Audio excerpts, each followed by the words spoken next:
So you've set up your Redbubble account and you want your first sale. Watch this video to the very end and I'll explain it all in detail.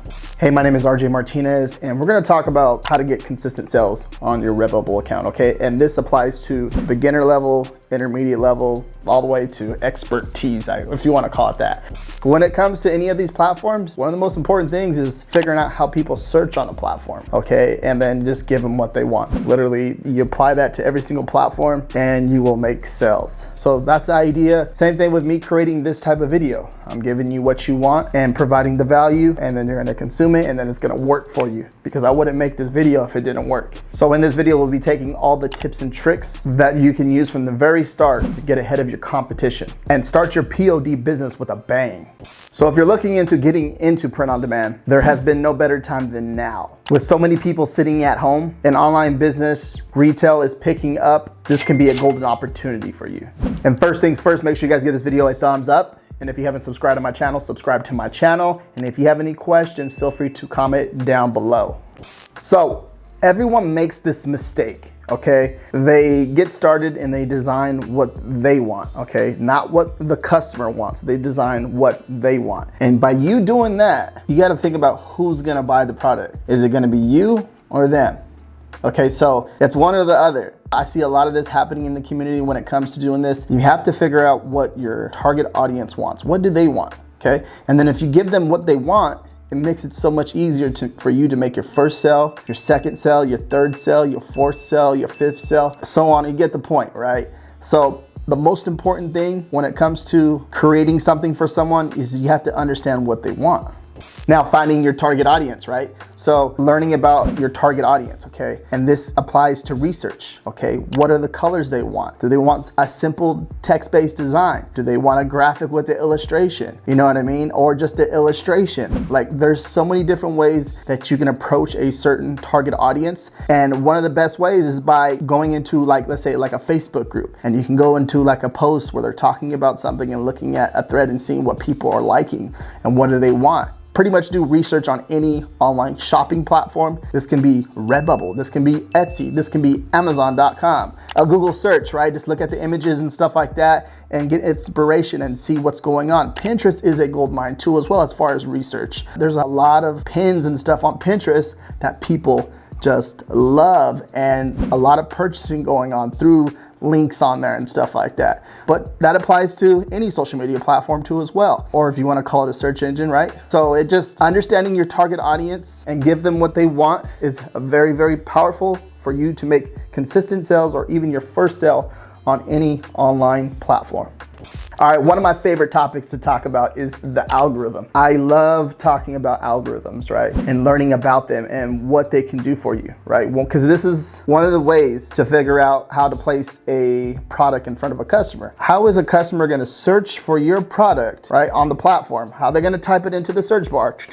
They type it in, boom, your product pops up. They want that, they purchase, they're gone. Yeah, I wish it's that easy, right? But obviously it's trial and error and figuring out what they want. Sometimes they may not want that product, right, that the algorithm gives them. And then sometimes they may want it. But with this right here, I produced some of the top selling products on my personal account when it comes to this, learning how the customer is gonna search for a product and then giving them what they want. So as far as keywords, think about it that way. What type of keywords is the customer doesn't know about this, by the way. What type of keywords is the customer gonna search on that search bar and then you just pop up? Okay, so you have to figure that out, and that applies to research too as well, okay? Keyword research. How are you gonna name the product? If your product is a phrase, so for example, if I love you long time, is the customer typing in that phrase into the search bar? And if they are, can you make a product that they want, that they can purchase? Okay, it's literally that simple. Then sometimes there's like broader keywords. Let's say for like Halloween English Bulldog. Okay, if a customer is typing in Halloween English Bulldog t-shirt, can you make an English Bulldog Halloween themed design that the customer is gonna want? And that's how the algorithm works. And then if you can do that, then you're gonna start ranking up there in that, you know, number one, after the customer types into the search bar those keywords or phrases, and then you give them what they want. Boom! Okay, what are the top artists selling? Okay, now Redbubble shares this information with you. When you click on the search bar and you get the little blinking light up there, it will pop down like the top artists on the platform, and it will show like featured artists, stuff like that, and it will show their actual profile. And this doesn't mean to copy them. This means to basically get inspiration and see what they're doing, okay? A lot of the top artists do a lot of this. They get inspiration from like these big brands like Disney or Marvel or whatever it is, and then they kind of just implement it into their brand and stuff like that. They get inspiration from just walking outside and, you know, looking at the mountains or whatever it is. But that's not saying like, okay, you have to have the best illustration or the best design in the world. Simple does sell. Simple text-based designs on shirts, they do sell. So don't think about, okay, I have to be the best artist. You don't have to do that. But getting inspiration and researching your competition to figure out what you can do can stand out from everyone else and what's it gonna take for you to be the best.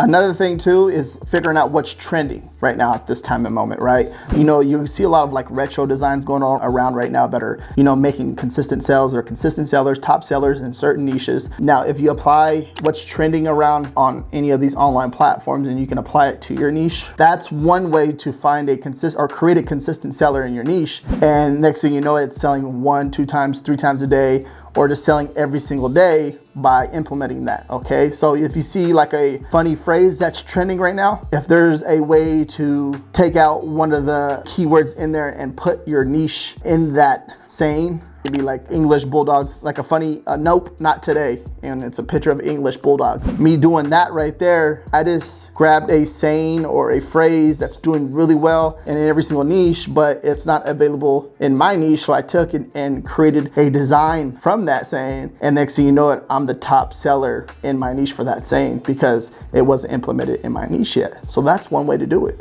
Okay, focusing on the design too as well. It can be a simple all white text-based design, and it could be a simple all black design. Like, don't overthink this part. It doesn't have to be over the top at the very beginning, but if you're an artist and you can draw, make it over the top and just try to be different from your whole competition. But if you can't do that, there's a few ways that you can do this. You can outsource it, you know, or work with somebody. Like, try to figure out how you can work with somebody. One of the things that I've done at the very beginning is outsource, where I just get a few artists on my team and just work on different niches and build out those niches to where they're making consistent sales for me. That's important to me, and I've done that the last 4 years doing print on demand. And that's the first thing I did at the very beginning, okay? So that's one way to differentiate yourself from everyone else, because there's gonna be competition, okay? There's always gonna be competition with everything that you do, and you have to figure out how you're gonna be better than them. So something that you need to figure out at the beginning, you can just focus on text-based designs, and you can use maybe one of these subscription websites where you can get the vectors, but always double check, you know, always double check that you're making sure that these vectors they're not ripped off or nothing like that, you know what I mean? Because you can get in trouble that way, but it's important to figure out how you can be different from your competition. Now, focusing on the branding for your Redbubble shop, right? When the customer clicks and they land on the main page of your Redbubble shop, you wanna make sure like all your colors and all that stuff, you wanna make the customer feel comfortable as possible when they're trying to make a purchase, because you doing that, it's gonna make it easier for them to check out and use their credit card to make the purchase. So you have to, you know, share it with a few friends. Hey, check this out. What do you think? Do you think this is good? I want you to be honest with me. Or share it with a random person that you just met. Hey, check out my Redbubble shop. What do you think about it? Does it suck? How do you feel when you land on it? If they say it sucks, it's okay. Go back and fix it and make it feel comfortable. Remember, the goal is when the customer lands on the shop, you want them to feel comfortable, okay? You want them like, oh wow, this is an amazing shop. You want them to feel that way. That way, when they pick one product and they can pick a second and pick a third, they can, you know, you can turn into like a recurring customer where they're coming back every 3 months, every 4 months, every 6 months. And then that's how, you know, you just get consistent sellers and you start ranking in the algorithm and boom. Focus on building a long-term brand and not focus on the short-term sell. What does that mean? You just want the customer to remember who you are. And one of the ways to do that, when they land on your shop, you want them to remember you. And this is just by creating the branding. And the branding doesn't have to be that crazy. It can just be a simple 2 colors. It can be 1 color. You know what I mean? And just a nice little, you know, banner. And then you have your logo, your image. It doesn't have to be too crazy, but you want them to remember. Even if you have like some type of saying on your shop that makes them remember you, that can make all the difference in them turning into a long-term customer, okay? Simple things like that will make a difference in turning that one customer into a long-term customer. And this applies to pretty much anything. Now, tags on your listing, freaking so important, okay? It's just as important as the design. They both go back and forth for me personally, but having good tags in your listing is so important on Redbubble. Okay, this is how your product is going to rank along with your title, right? So your title and your tags are so important. You got to make sure they go hand in hand. Okay, and then next would be the description. Description doesn't really have to be too crazy, right? But it just wanted to apply with your product, your niche. Okay, the title, what I like to do is research the keywords for that niche and how you like spy on your competition. You know, start searching on the search bar, see what's popping up, spy on your competition's listings, look at their tags and see what they're using and how they got a top seller and stuff like that. Do not spam any of the listings. Okay, keep it between, I want to say like 8 to 15 tags. Don't try to overdo it with the tags. Just you have to make sure it makes sense with your product. Spamming on any platform is against the rules. As long as the keywords are related to your niche, it's not considered keyword spamming. So if it makes sense for your niche, you can do it, but definitely researching your niche and gathering tags and gathering information. That's one of the first things that I would do before I start listing is learn about your niche, learn about the top tags in your niche, see the top sellers, see what their tags, see what they're using, and basically gather 10 to 15 tags, 8 to 15 tags, whatever the heck you want to call it. You know, that's for example, sometimes I put in 8 tags and that's it because I don't see nothing else related to the niche that I can put into my tags. And I'm definitely not going to spam on the platform. But tags are very important when it comes to getting visibility and finding your customers on the platform to help you rank. Now, price point with your products. This is all about testing right here. I'm not gonna tell you this is how you should price. I have a lot of my products percentage-wise at 55%, and then the stickers, I have them about 200%. So when I make sales, you know, I make a good amount of royalty or profit margin on the products. So this is all up to you. Everyone's different. I can't tell you, you should do this. I believe you should test, but I do make sales at 55% pretty much on all products, and the stickers, I raise them up a little bit. Okay, so it's how you want to do it. You can start at 30% if you want, 25, whatever you feel like is right for yourself personally, and just test out. But then when you start to make sales, you can raise it a little bit, you know, mess with it a little bit, because, you know, you make a sticker sale, you're making $5, $3, $8, you know, it's all worth it. Like the other day, I had a $33 profit. I sold like 3 shirts, right? And that was killer. I was like, dude, this is freaking cool. So 3 shirt sales, one customer purchased 3 shirts, and the profit was about $32, $33.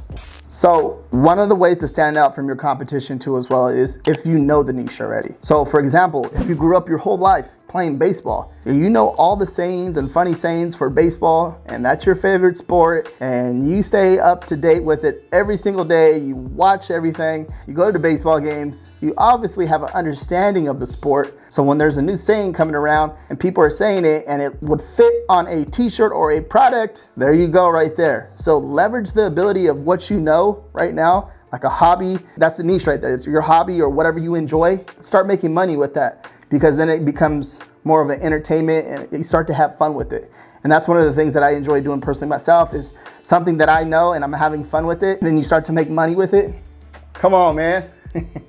It's a win-win situation at that point, because you get happy when you sell something and you have a freaking good idea and you're like, yeah, made the freaking sale. And that's what I'm talking about, baby.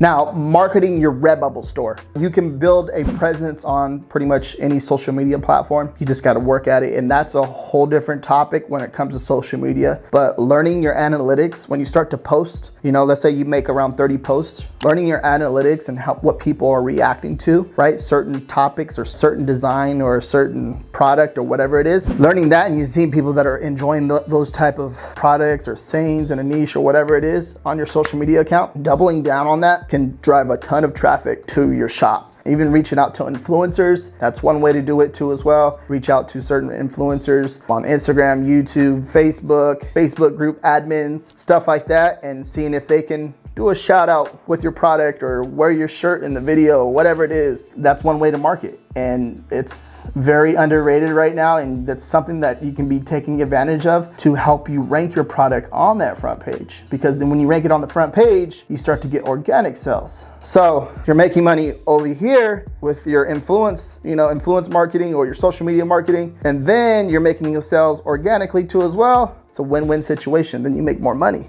You make more money, they make money, you have fun, you'll love me long time. I'm just kidding. Yeah, so marketing is probably really important when it comes to having a product start from the very launch and make sales and start to rank faster on that front page. It's a big thing. It's crazy. It's an awesome opportunity that we live in right now. So with that being said, make sure you check out my other YouTube video right here about Redbubble, and you make money. Make sure you guys give this video a thumbs up. Peace out.